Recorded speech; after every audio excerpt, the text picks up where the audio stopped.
तो प्रभु की उपस्थिति हमारे विश्वास के आधार पर नहीं है, वो अपने वादे के अनुसार करता है। ठीक है, अगर उसने कहा तो वो करेगा। वचन में लिखा हुआ है वो अपने वचन को पूरा करने का ध्यान रखते हैं। तो इसका ये मतलब है कि अगर यीशु ने कुछ कहा है तो वो उसको पूरा करने का ध्यान रखते हैं, चाहे हम विश्वास करें या ना करें। वो है, वो मौजूद है। वो पवित्र है तो वो पवित्र है। वो सृष्टि का मालिक है तो वो मालिक है। अगर उसने हम पापियों से प्यार किया तो किया, इसको कोई भी व्यक्ति झुटला नहीं सकता है, या कोई भी व्यक्ति अपने अविश्वास के द्वारा बदल नहीं सकता है। तो प्रभु जो हैं सो हैं। उसने कहा मैं जो हूं सो हूं, मैं जो हूं सो हूं। तो चाहे हमारा अविश्वास है, चाहे हम विश्वास करते हैं या नहीं करते हैं, या हमारा विश्वास डामाडोल है, हम कुछ भी करते हैं, लेकिन वो अपने वचन का पक्का है। उसने कहा कि जहां 2 या 3 मेरे नाम पर एकत्र होते हैं उनके बीच में मैं उपस्थित हूं, तो वो है, वो है। अगर उसने कहा कि मेरा नाम लेकर तुम पिता से जो कुछ मांगोगे मेरा पिता तुम्हें वही प्रदान करेगा, तो ऐसा है, ऐसा है। अब मनुष्य अपने विश्वास और अविश्वास के द्वारा कई चीजों को ग्रहण करता है, कई चीजों को ग्रहण नहीं करता। तो इसलिए परमेश्वर सत्य प्रतिज्ञ है, यानी अपनी प्रतिज्ञा, अपने वादे, अपने प्रॉमिस, अपनी बात, अपने वचन, अपने शब्द को पूरा करने वाला परमेश्वर है। इसलिए हमारा शक, हमारा अविश्वास, हमारी भावनाएं, हमारी धारणाएं, हमारे विचार, हमारे शब्द उस परमेश्वर की उपस्थिति को, वादे को, परमेश्वर के किए हुए कामों को और जो करने वाला है उसको झुटला नहीं सकते हैं। उदाहरण के लिए किसी किसी की धारणा है कि ईश्वर है, ये नहीं, वो तो है ही नहीं, उसका कोई एग्जिस्टेंस है ही नहीं। तो उसकी इस धारणा से या उसके ऐसा विचार कर लेने से या उसके ऐसा सोच लेने से परमेश्वर का अस्तित्व नहीं मिट गया। क्या आप समझ रहे हैं? वो है, वो है। तो इसलिए हमें परमेश्वर पर पूर्ण विश्वास करना चाहिए। प्रार्थना करें, आंखें बंद रखें, प्रार्थना करें। धन्यवाद यीशु, तेरी महिमा स्तुति करते हैं प्रभु। आप कितने महान हैं, सच में आप सत्य प्रतिज्ञ हैं। जैसा कि तूने कहा तू सत्य प्रतिज्ञ परमेश्वर है, तुझे धन्यवाद। हम तेरी आराधना करते हैं प्रभु। चलिए मिलकर गीत गाते हैं और प्रभु की आराधना करें। प्रभु को पसंद आने वाली स्तुति करेंगे हम एक समय।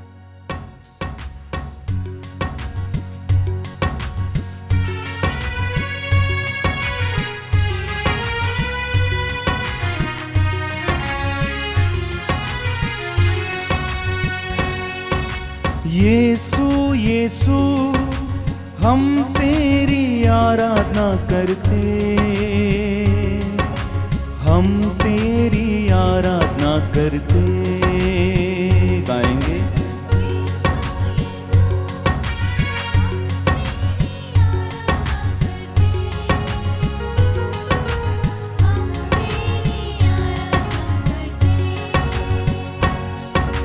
यीशु यीशु हम तेरी आराधना करते, हम तेरी आराधना करते। गाएंगे, मिलकर गाएं, मिलकर गाएं।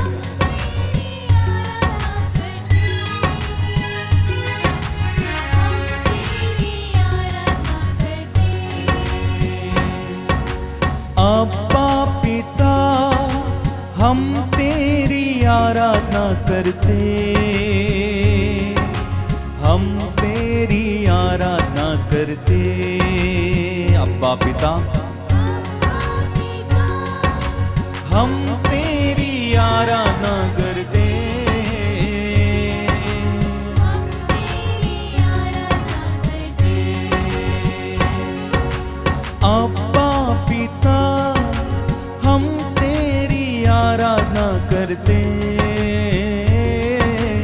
हम तेरी आराधना करते। अब्बा पिता, अब्बा पिता,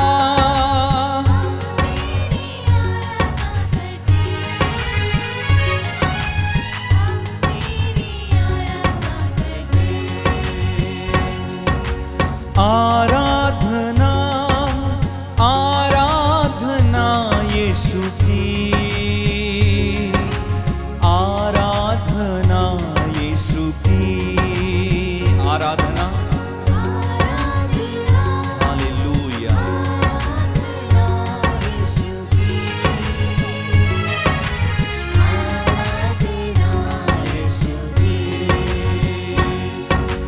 आराधना आराधना अब्बा की,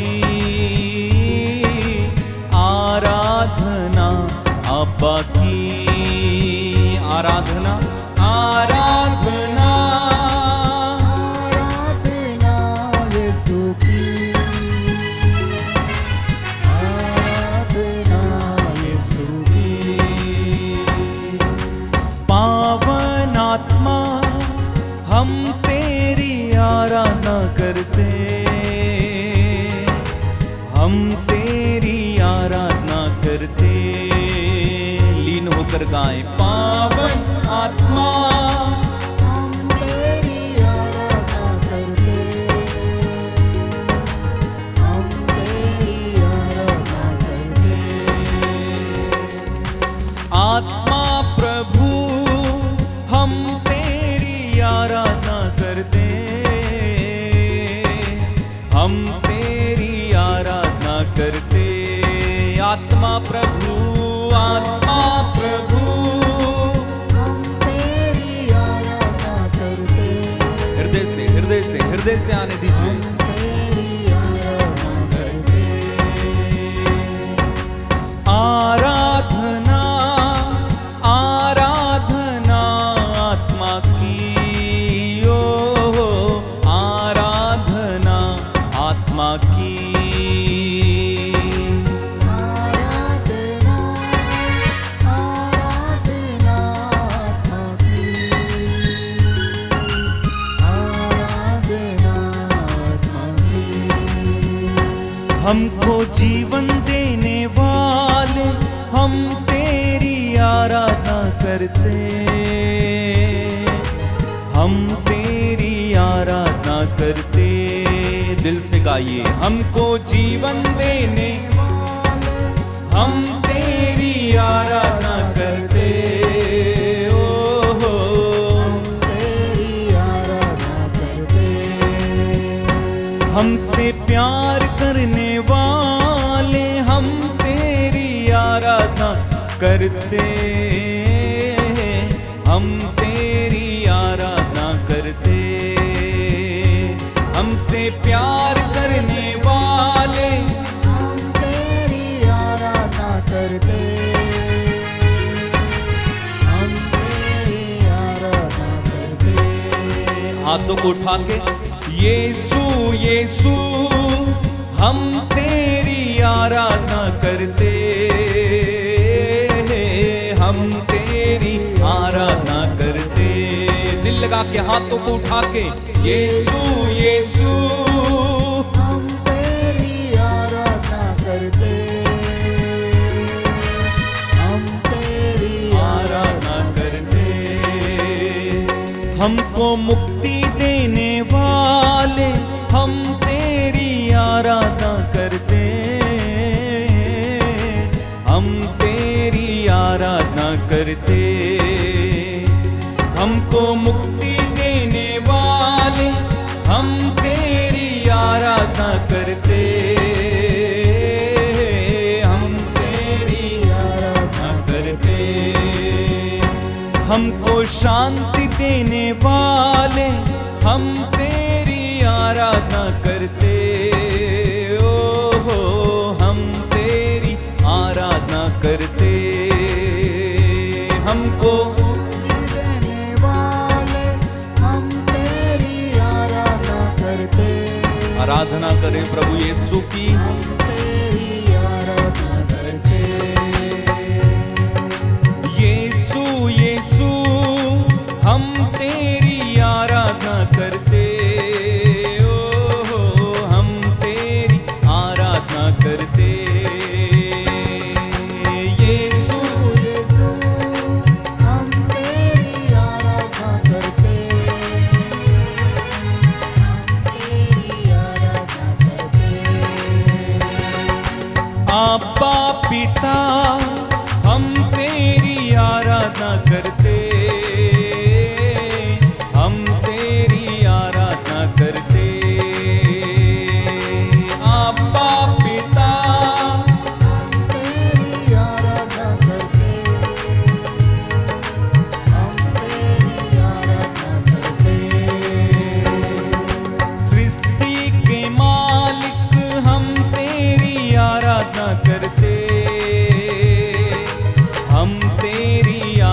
परमेश्वर के पुत्र यीशु की एक साथ मिलकर यीशु यीशु यीशु यीशु हम तेरी आराधना करते,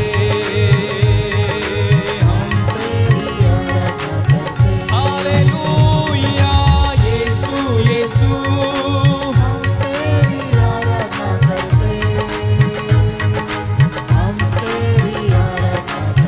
सब लोग मिलकर गाएं यीशु यीशु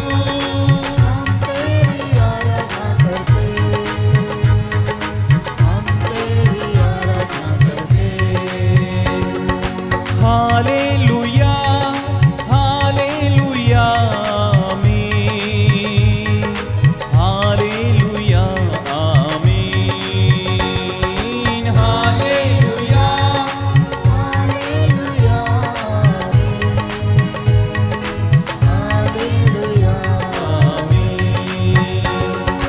हालेलुया हालेलुया आमीन, हालेलुया आमीन।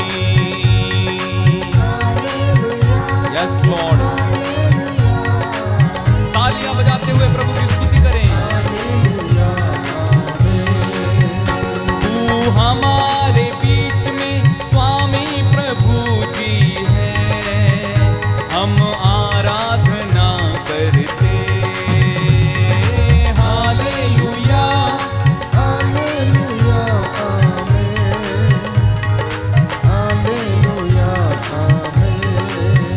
तू कितना भला मेरे परमेश्वर, हम आराधना करते,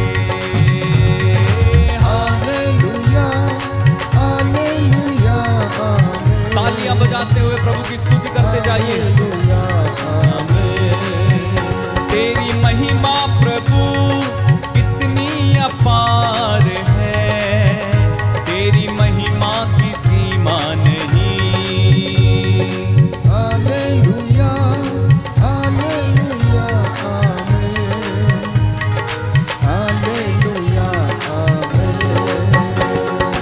यीशु यीशु कितना भला तू है, तू कितना महान है। ताली बजाकर जोर से हालेलुया हालेलुया आमीन, हालेलुया आमीन। मेरे पिता कितना भला तू है, हम आराधना करते, हालेलुया हालेलुया आमीन, हालेलुया आमीन। परम प्रसाद में तू विद्यमान है, हम आराधना करते, हालेलुया हालेलुया आमीन। ताली बजाकर जोर से सभी लोग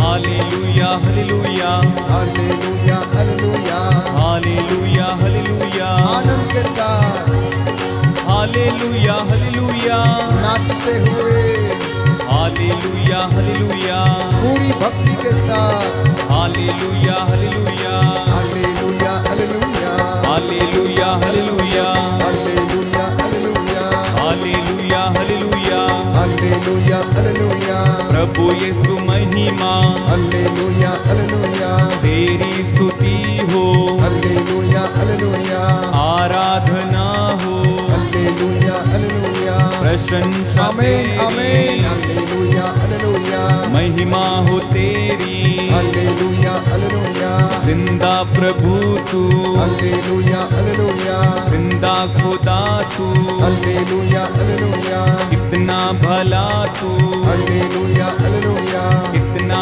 बिला तू, हालेलुया हालेलुया तेरी महिमा हो, हालेलुया हालेलुया तेरी महिमा हो, हालेलुया हालेलुया यीशु प्रभु जी हालेलुया हालेलुया पावनकारी, हालेलुया हालेलुया ईश्वर सुत तू, हालेलुया हालेलुया मरियम नंदन, हालेलुया हालेलुया आदि और अंत